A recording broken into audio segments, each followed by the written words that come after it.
It was supposed to be a normal inspection. President Ibrahim Traoré was on his way to visit a military outpost in the east, not far from the Tapoa region, where recent reports warned of rebel movement. He didn't bring a full convoy, just a small team of trusted officers, 2 jeeps, and a quiet escort. The visit was meant to be calm, silent, off the radar. But something strange happened before they even left the village. Just a few kilometers outside Fadan Gurma, as the convoy moved slowly through a narrow dirt road lined with trees and dry grass, there it was, a single donkey, standing directly in the middle of the path, not moving, not chewing, not resting, just standing. The driver honked once. The donkey didn't move. He honked again, longer, louder, still nothing. "Should I go around it?" the driver asked. Traoré looked ahead calmly and said, "Wait. Let's see." One of the bodyguards stepped out of the car and tried to scare it off, clapping, waving his arms. The donkey stared at him, blinked, and stayed where it was. Then something even stranger. When the bodyguard got closer, the donkey suddenly let out a loud bray, turned in a tight circle, and sat down. Everyone was confused. "It's just an animal," one of the soldiers said. But Traoré's face had changed. He leaned forward in his seat, eyes fixed on the donkey. "Get the scout drone in the air," he said quietly. "Something's wrong." 5 minutes later, the drone went up, and what it saw just 300 meters ahead was not a coincidence. The small drone rose into the warm Burkina Faso sky, buzzing quietly above the convoy. The trees along the road were thick. The dry grass rustled with the breeze. At first, the scout operator saw nothing unusual, just the dirt path and open bushland. But as the drone flew 300 meters forward, the image changed. Suddenly, in a small clearing near a bend in the road, half covered by dried palm leaves, there were 3 men lying flat on their stomachs. Each wore a scarf over his face. Each held an assault rifle pointed toward the road. And just behind them, hidden in the trees, was a parked motorcycle with bags attached, likely carrying grenades or radio gear. The operator froze. "Sir," he said to Traoré, "we have visuals. This is not a random setup." Traoré didn't blink. He looked at the screen, then at the donkey, still sitting, still silent. "They were waiting for us to come around the bend," he said, "and if we had driven past that animal—" He didn't need to finish the sentence. The soldiers immediately repositioned the convoy. One vehicle reversed into the trees. The other turned off its engine. The commander asked, "Should we engage?" But Traoré said, "No, not yet. Let them wonder why we're late." For the next 20 minutes, the convoy stayed hidden. The drone quietly circled above, tracking every movement. Then, something unexpected happened. One of the armed men stood up, pulled out a radio, and spoke in French. The drone's mic picked up his words clearly. "The convoy should have passed already. Where are they?" "Something is wrong." Another voice responded, also in French. "Abort if they don't come in 5. "We're exposed." That's when Traoré turned to his men and said, "Did you hear that? They weren't rebels. They were trained. And they weren't just here to scare us. They came to kill. And yet the trap failed. Not because of technology, not because of guards, not even because of luck. It failed because of a donkey." One of the soldiers looked at it again and whispered, "What are the chances?" Another replied, "That's not chance. That's a sign." The drone stayed locked on the ambush site. Down below, the 3 armed men had grown restless. One stood up, kicking the dirt. Another paced nervously, scanning the road with binoculars. The third checked the same radio again, tapping it twice like he was expecting a signal. Then, at exactly the 23-minute mark, they broke. One man waved his hand, and the team began packing up, fast. They moved like trained soldiers, Not panicked, not wild, controlled, precise. And just like that, they vanished into the bush. President Ibrahim Traoré waited a full 5 minutes, then gave the signal. Move in, but stay sharp. What they left behind will speak louder than they ever could. The elite unit advanced toward the ambush site with caution.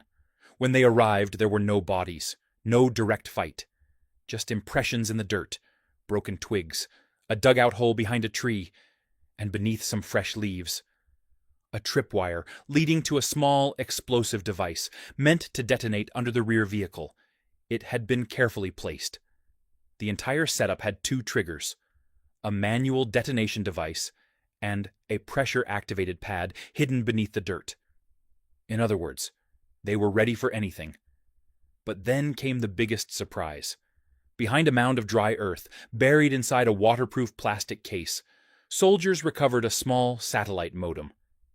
Inside it, a SIM card registered in Côte d'Ivoire, and written on the outside of the case, in faded ink, were 2 letters, RF. One soldier whispered, RF, République Française. Another said, no rebel cell writes like that. They don't even use SAT modems. Captain Umar turned to Traoré.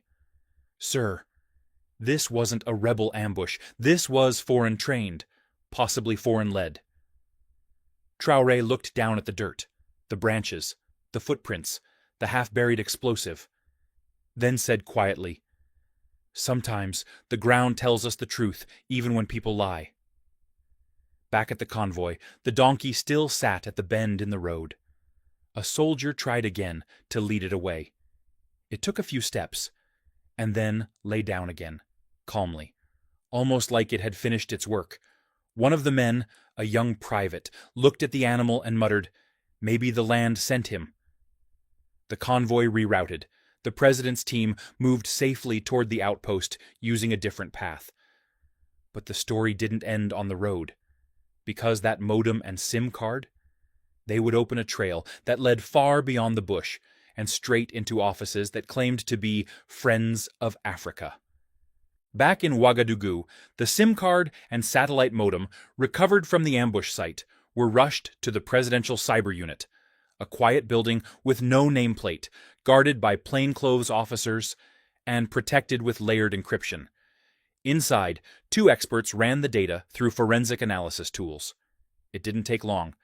The modem had sent only 3 signals. Each one bounced off a European satellite. Then landed inside a private server located in Lyon, France. Even more concerning? The SIM card was registered under a corporate name tied to a non-profit listed in Côte d'Ivoire, supposedly doing agricultural research. But when investigators pulled the registration, they found that the non-profit had no office, no employees, and no projects. It was a ghost. And the owner, a man named Julien Morel, former French military attaché in Niger, now listed as security consultant for an international energy firm with contracts in the Sahel. President Ibrahim Traoré sat at the head of a small intelligence briefing. No media, no leaks, just the cold truth. He reviewed the data silently, then spoke to the room. The ambush wasn't meant to make a statement. It was meant to vanish. No video, no witnesses, just one more accident in the bush. But they didn't count on one thing: a donkey. The room was quiet. One officer asked, "Do we release this to the public?"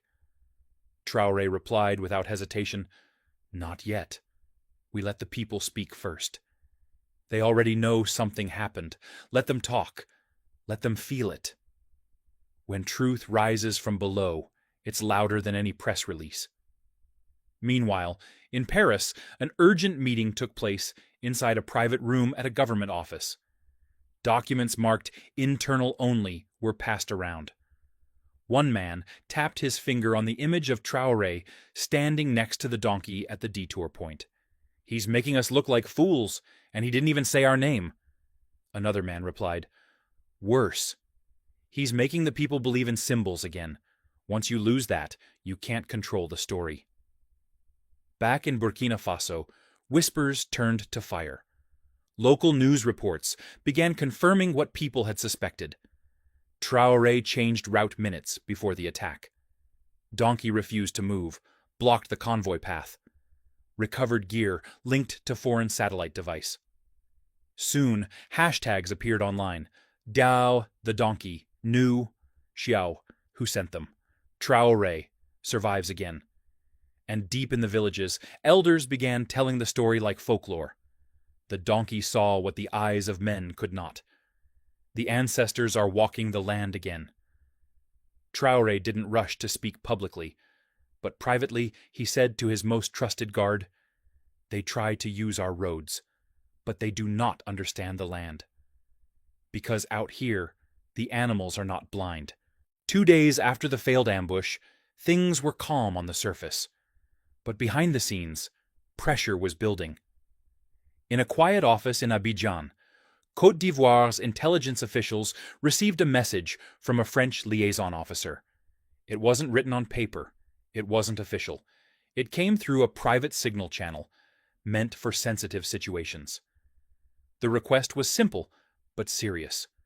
"We understand there's a Burkina Bay investigation linked to one of our former contractors. We advise no public confrontation. Let it go quietly. This is a sensitive matter, with regional implications."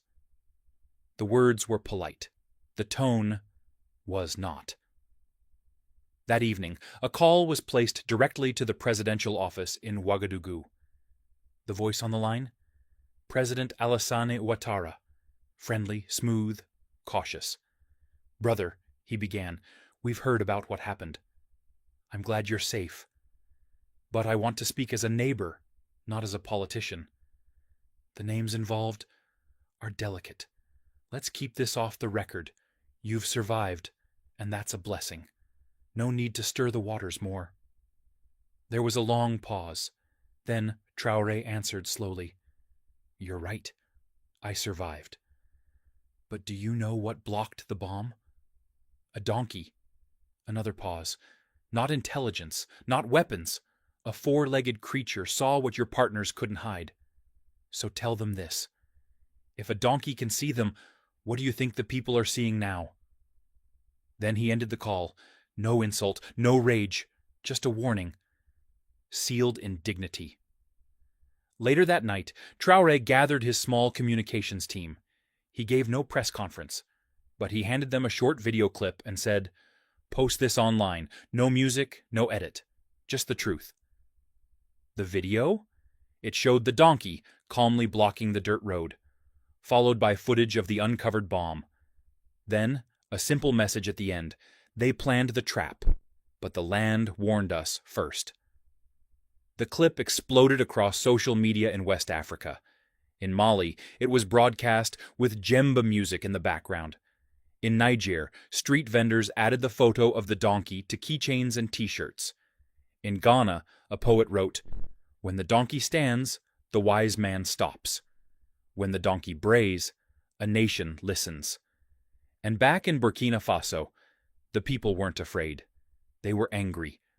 At a youth rally in Bobo Dioulasso, one girl stood on a chair and shouted, "Why are they always trying to kill our future?" Another boy replied, "Because this time they can't control it." And in a quiet courtyard behind the presidential residence, Sankara, the now famous dog from the previous attempt, sat side by side with the donkey they simply began calling Kambu, which means the one who blocks danger. 2 animals, 2 warnings, and 1 man, still standing. It had been a full week since the day a donkey blocked the road and saved the life of President Ibrahim Traoré. But the echoes of that moment had only grown louder. Across Burkina Faso, from Ouagadougou to the smallest villages, people weren't just talking about politics anymore. They were talking about instinct, about signs, about how Africa protects its own when the enemy comes dressed in silence. Photos of the donkey were everywhere. Some children drew it on their schoolbooks. Artists painted it beside the national flag. One old woman whispered at the market, "This is not the age of heroes in suits. This is the age of silent watchers. Even our animals carry spirit now. But inside the presidential palace, Traoré was not smiling. He sat with a small group of soldiers, elders, and youth leaders. In his hands, he held the report, clear evidence showing the trail of the ambush, a foreign signal, a satellite modem, a fake NGO, and names from France and Côte d'Ivoire buried under layers of excuses. He looked up and spoke softly. This isn't just about me. This is about a system that believes Africa is still blind. But they didn't count on the donkey. He paused, then added, or the dog before it, or the people rising behind both. Then he made a simple, powerful decision. He didn't give a press conference. Instead, he visited the road, the very one where the donkey had stood. There was no crowd, just a few guards, one camera, and the animal itself, standing quietly under the shade of a tree. Traoré approached it slowly, placed his hand gently on its head, and whispered, "You did what men were afraid to do." Then he tied a thin red cloth around the donkey's neck, the same color used in revolutionary banners across Africa. No speeches, no performance, just a quiet man honoring a quiet protector. But later that evening, Traoré released one video message to the nation. He sat in a chair, simple clothes, no uniform, a map of Burkina Faso behind him. He spoke directly into the camera. They send drones, they send bribes, they send killers dressed as friends. But our land sends warnings. The road tried to speak, and when we didn't listen, the donkey stood still. That's the Africa they don't understand.